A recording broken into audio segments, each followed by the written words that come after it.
¿Creías que habías escuchado todo sobre la maldad humana? Hoy te voy a contar la historia más perturbadora de traición digital que jamás hayas imaginado, la de Isabella, una mujer de 35 años de Guadalajara, que descubrió que su esposo no solo había estado vendiendo videos íntimos de ella en sitios pornográficos de Internet durante años, sino que había creado todo un imperio de explotación sexual usando su imagen sin su consentimiento, ganando miles de dólares mientras ella trabajaba honestamente para mantener su hogar. Pero esta historia no termina con lágrimas o resignación, queridos amigos. Esta es la historia de cómo una mujer aparentemente ingenua se convirtió en una detective digital implacable, recopiló evidencia irrefutable, y logró que su esposo fuera condenado a 8 años de prisión por múltiples delitos federales, mientras ella se convertía en millonaria con la demanda civil más grande por pornografía de venganza en la historia de su país. Si alguna vez te han violado digitalmente, si has sido víctima de pornografía no consensual, o si simplemente quieres saber cómo defenderte legalmente de los depredadores digitales, esta historia te va a cambiar la vida. Al final, te daré los pasos exactos que Isabella siguió para mandar a la cárcel a su esposo y cómo tú puedes protegerte de estos delitos que cada día son más comunes. Antes de sumergirnos en esta historia de justicia digital que restaurará tu fe en el sistema legal, si crees que este contenido puede proteger a alguien que conoces, dale me gusta a este video y suscríbete a nuestro canal Amantes al Descubierto. Con tu apoyo seguimos exponiendo los crímenes más oscuros y las victorias más satisfactorias. Ahora prepárate para una historia tan retorcida, tan calculadamente cruel y tan satisfactoriamente resuelta, que vas a querer compartirla con cada mujer que conoces.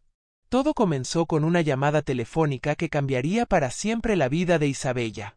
Era un martes por la mañana de enero del año 2024, cuando su prima Alejandra la llamó con una voz quebrada por la angustia. «Isabella, necesito decirte algo terrible, pero tienes que saberlo», le dijo Alejandra con una urgencia que inmediatamente alarmó a Isabella. «Mi esposo estaba viendo contenido para adultos en Internet anoche, y te vio a ti. ¿Eres tú, Isabella? Está tu cara, tu voz, tu cuerpo. Hay videos tuyos en sitios pornográficos». Las palabras de Alejandra cayeron sobre Isabella como un balde de agua helada. Durante los primeros segundos, no pudo procesar lo que estaba escuchando. ¿Videos íntimos de ella en Internet? ¿Cómo era posible eso? Isabella llevaba 12 años casada con Eduardo, un ingeniero en sistemas que trabajaba desde casa y que aparentemente se dedicaba al desarrollo de aplicaciones móviles. Tenían una hija de 10 años, una casa hermosa, y lo que parecía ser un matrimonio estable, aunque en los últimos años Eduardo se había vuelto más reservado y pasaba muchas horas frente a la computadora trabajando en proyectos especiales. La única explicación lógica que Isabella pudo encontrar era que alguien había editado su rostro en videos pornográficos usando tecnología de efaque, algo de lo que había oído hablar en las noticias. Pero Alejandra insistió en que no parecían videos editados, sino grabaciones reales con su voz, sus expresiones, sus movimientos característicos. «Isabella», le dijo su prima con gentileza pero firmeza, «estos videos son de ti teniendo relaciones íntimas. Reconocí tu habitación, tu ropa, incluso ese lunar que tienes en el hombro. No son videos falsos». El mundo de Isabella se desplomó en ese momento. Se dio cuenta de que Eduardo había estado grabando sus encuentros íntimos durante años sin su conocimiento ni consentimiento, y ahora esos momentos privados y sagrados estaban siendo consumidos por extraños en Internet. Después de colgar el teléfono, Isabella corrió al baño y vomitó. La sensación de violación y traición era tan intensa que su cuerpo físicamente no podía procesarla. Durante las siguientes horas, se sentó en el piso de su baño llorando, tratando de entender cómo el hombre con quien había compartido su vida y su cuerpo durante 12 años podía haberla traicionado de manera tan brutal. Cuando Eduardo llegó a casa esa tarde, Isabella lo confrontó directamente. «Sé lo que has hecho», le dijo con una calma que sorprendió incluso a ella misma. «Sé sobre los videos». La reacción de Eduardo fue reveladora. No mostró sorpresa, no negó nada, no pidió explicaciones sobre qué videos específicamente conocía ella. En cambio, suspiró como alguien que había estado esperando este momento durante mucho tiempo. «¿Cómo te enteraste?», fue todo lo que dijo, confirmando inmediatamente toda la horrible verdad que Isabella había estado esperando fuera una pesadilla. Lo que siguió fue una confesión que superó todas las expectativas más terribles de Isabella. Eduardo le reveló que había comenzado a grabar sus encuentros íntimos hace aproximadamente 6 años, inicialmente solo para uso personal. Pero hace 3 años había descubierto que podía vender este contenido en sitios especializados en pornografía amateur, y había comenzado a ganar dinero significativo. Al principio solo subí algunos videos antiguos, le explicó con una frialdad que horrorizó a Isabella. Pero la demanda era tan alta que comencé a grabar más contenido. Instalé cámaras ocultas en nuestra habitación, en el baño, incluso en la sala cuando hacíamos el amor ahí. Eduardo le explicó que había creado múltiples perfiles en diferentes sitios pornográficos, presentándola como su esposa amateur que le encantaba ser vista por extraños. Había categorizado los videos por diferentes temas y actividades, había creado listas de reproducción temáticas, y había construido una base de seguidores que pagaban mensualidades por contenido exclusivo. Pero lo más devastador de todo fue cuando Eduardo le mostró las ganancias.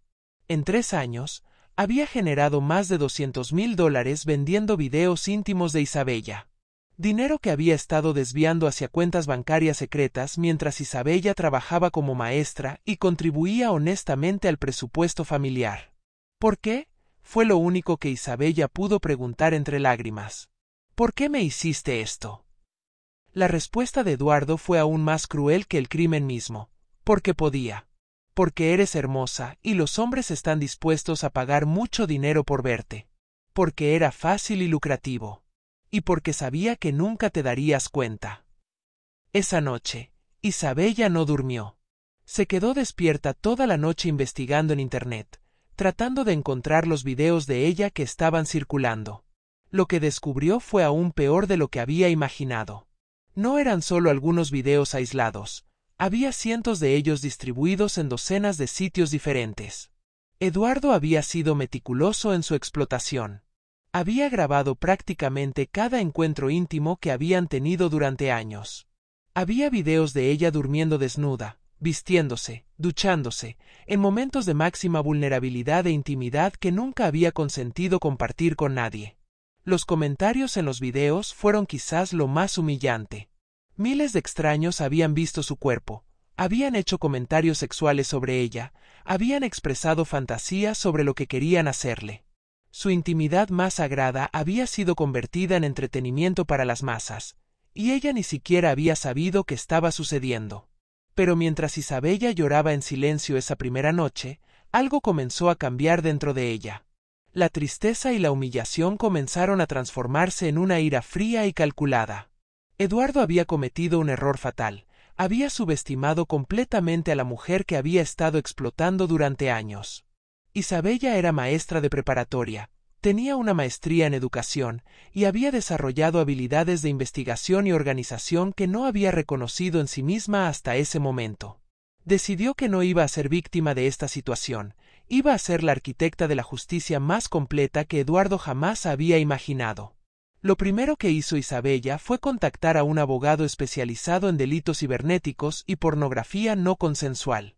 Le explicó toda la situación y descubrió que Eduardo había violado múltiples leyes federales y estatales: violación de privacidad, explotación sexual no consensual, fraude, evasión fiscal y distribución de pornografía sin consentimiento. El abogado le explicó que los casos de pornografía de venganza y explotación sexual no consensual habían comenzado a ser tomados muy en serio por los tribunales, y que tenía un caso extraordinariamente fuerte debido a la evidencia directa y la confesión de Eduardo. Pero Isabella no se conformó con solo contratar un abogado. Decidió convertirse en la investigadora principal de su propio caso. Durante las siguientes semanas, mientras Eduardo creía que ella simplemente estaba procesando la situación, Isabella se dedicó metodológicamente a documentar cada aspecto del imperio pornográfico que su esposo había construido usando su cuerpo. Instaló software de monitoreo en la computadora de Eduardo que le permitía ver todo lo que él hacía en línea. Descubrió todos los sitios donde había publicado sus videos, todas las cuentas bancarias donde había depositado las ganancias, todos los seudónimos que había usado y todos los archivos donde guardaba el material original. Lo que Isabella descubrió durante esta investigación fue aún más extenso de lo que Eduardo había admitido. No solo había estado vendiendo videos de ella, sino que también había comenzado a ofrecer contenido personalizado donde aceptaba solicitudes específicas de sus clientes y después manipulaba a Isabella para que hiciera cosas específicas durante sus encuentros íntimos sin que ella supiera que estaba cumpliendo fantasías pagadas de extraños. Eduardo había creado toda una narrativa ficticia alrededor de Isabella, presentándola como una esposa sumisa que disfrutaba ser compartida y que había consentido a que sus videos fueran distribuidos. Había inventado una personalidad completamente falsa para ella, incluyendo un nombre artístico, una biografía ficticia y hasta respuestas a preguntas de fans que él mismo escribía haciéndose pasar por ella. Pero la investigación de Isabella también reveló algo que le dio una ventaja legal enorme. Eduardo había estado evadiendo impuestos sobre todas sus ganancias pornográficas. Había estado manejando dinero en efectivo, había usado cuentas bancarias secretas y había mentido en sus declaraciones fiscales durante años. Armada con toda esta evidencia, Isabella ejecutó su plan de justicia con una precisión que habría envidiado cualquier fiscal federal. Un lunes por la mañana, mientras Eduardo estaba en la computadora probablemente subiendo más videos de ella, Isabella salió de la casa como si fuera a trabajar normalmente. Pero en lugar de ir a la escuela, se dirigió directamente a las oficinas del FBI para presentar una denuncia formal por delitos cibernéticos federales. Llevó consigo cajas llenas de evidencia impresa, discos duros con copias de todos los archivos de Eduardo, documentos bancarios que probaban la evasión fiscal y capturas de pantalla de todos los sitios donde sus videos estaban siendo distribuidos. El agente federal que recibió su denuncia le dijo que era uno de los casos más bien documentados de explotación sexual no consensual que había visto. Isabella había hecho prácticamente todo el trabajo de investigación, había organizado la evidencia de manera impecable y había construido un caso que era prácticamente imposible de defender. Simultáneamente, Isabella también presentó demandas civiles contra Eduardo por daños y perjuicios, violación de privacidad y explotación económica. Su abogado calculó que, considerando el dinero que Eduardo había ganado explotándola y el daño psicológico y reputacional que había causado, tenía derecho a una compensación de varios millones de dólares. Pero Isabella no se detuvo ahí. También presentó demandas contra las plataformas pornográficas que habían permitido que sus videos fueran distribuidos sin verificar adecuadamente el consentimiento. Muchos de estos sitios tenían políticas estrictas contra la pornografía no consensual, pero habían fallado en implementar sistemas efectivos para detectarla. Cuando Eduardo regresó a casa esa noche, encontró agentes federales esperándolo con una orden de arresto. La expresión de shock y terror en su rostro cuando se dio cuenta de que Isabella había orquestado toda la operación fue, según ella misma describió después, uno de los momentos más satisfactorios de toda su vida. Eduardo fue arrestado por múltiples cargos federales: distribución de pornografía no consensual, violación de privacidad digital, fraude, evasión fiscal y explotación sexual. La fianza fue fijada en $500,000, una cantidad que Eduardo no pudo pagar porque todas sus cuentas bancarias habían sido congeladas como parte de la investigación. Durante las semanas que siguieron al arresto, Isabella trabajó incansablemente con el FBI y con organizaciones especializadas en pornografía de venganza para rastrear y eliminar todos los videos de ella que estaban circulando en Internet. Era un proceso lento y complicado, pero Isabella había documentado tan meticulosamente dónde estaban todos los videos que el proceso fue más eficiente de lo normal. El juicio comenzó 8 meses después del arresto de Eduardo. Isabella había pasado esos meses preparándose para testificar, trabajando con terapeutas especializados en trauma sexual y reconstruyendo su vida como madre soltera empoderada que había enfrentado a su abusador y había ganado. Durante el juicio, la evidencia presentada por Isabella y los fiscales federales fue abrumadora. No solo habían probado que Eduardo había grabado y distribuido contenido sexual de Isabella sin consentimiento, sino que habían demostrado que había construido todo un negocio criminal basado en la explotación de su esposa. El testimonio de Isabella fue el momento más poderoso del juicio. Con una fortaleza que sorprendió incluso a sus propios abogados, describió en detalle cómo se había sentido al descubrir que su intimidad había sido violada, cómo había transformado su dolor en determinación y cómo había decidido que ninguna otra mujer debería pasar por lo que ella había vivido. Eduardo no solo violó mi cuerpo y mi privacidad, testificó Isabella. Violó mi derecho a controlar mi propia imagen, mi derecho a la intimidad, mi derecho a decidir con quién compartir mi sexualidad.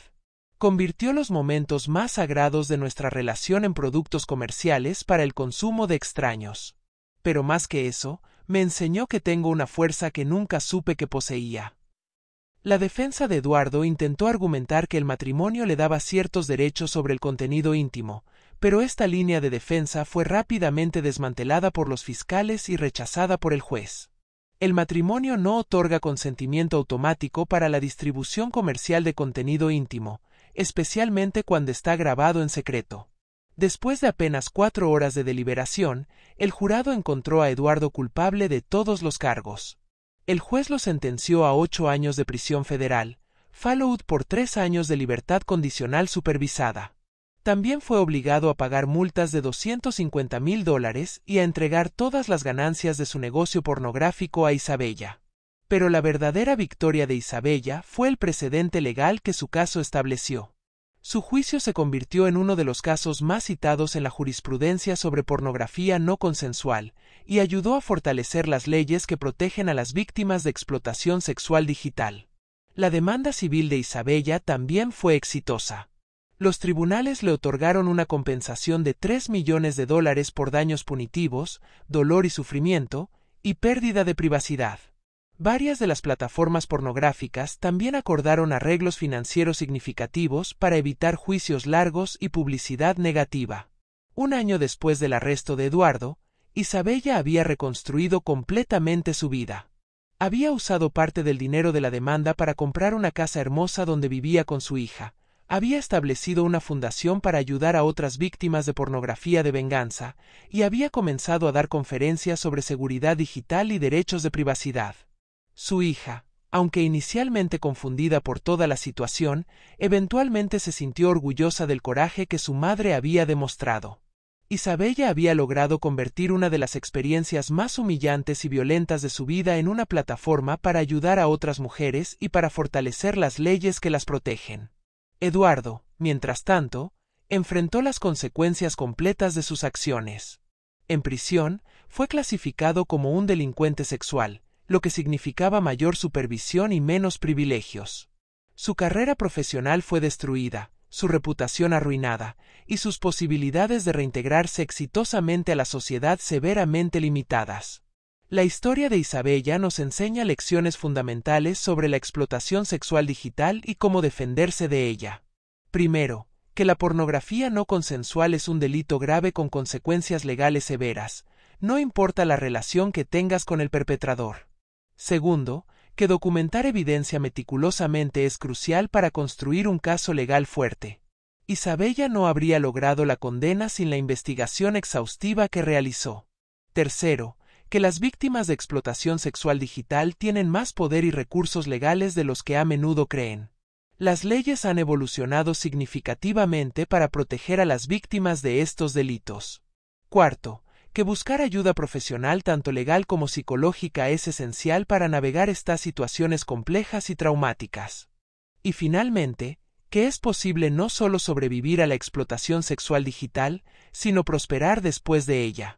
Isabella transformó su victimización en empoderamiento, su trauma en justicia, y su humillación en una plataforma para ayudar a otros. Los pasos específicos que Isabella siguió y que tú puedes seguir si enfrentas una situación similar son: primero, documenta toda la evidencia posible antes de confrontar al perpetrador. Segundo, consulta inmediatamente con un abogado especializado en delitos cibernéticos. Tercero, presenta denuncias tanto criminales como civiles para maximizar las consecuencias. Cuarto, trabaja con organizaciones especializadas para remover contenido no consensual de Internet. Y quinto, considera usar tu experiencia para ayudar a otros y fortalecer las protecciones legales. Si estás enfrentando explotación sexual digital, pornografía de venganza o cualquier forma de abuso basado en imágenes, recuerda que no estás sola, que tienes derechos legales fuertes, y que puedes no solo detener el abuso sino también hacer que el perpetrador enfrente consecuencias significativas.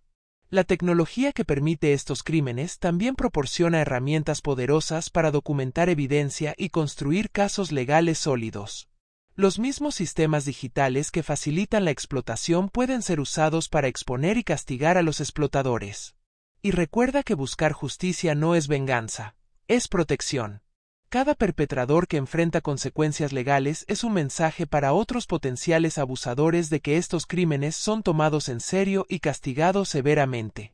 Antes de despedirme, si esta historia te impactó, te educó, o crees que puede proteger a alguien que conoces, por favor compártela y dale me gusta a este video.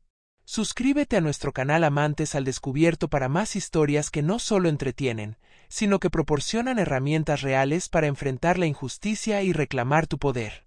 La historia de Isabella nos recuerda que la justicia digital es posible, que los delitos cibernéticos tienen consecuencias reales, y que las víctimas de explotación sexual pueden convertirse en las arquitectas de la justicia más satisfactoria. Tu privacidad es tu derecho, tu consentimiento es tu poder, y tu voz puede cambiar las leyes que protegen a todos.